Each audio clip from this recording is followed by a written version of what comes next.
All right, how to start the chainsaw.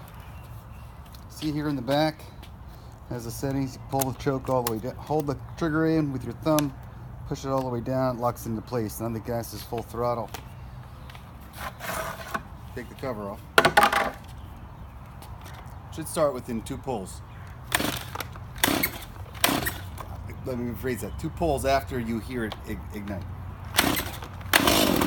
So once you hear it kind of start, then you flip this up 1 notch to the number 2 mark, and that'll start.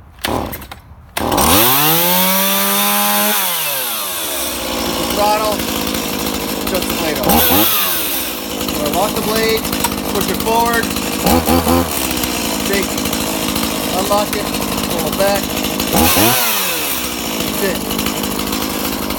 Shut it off, flip it up, done.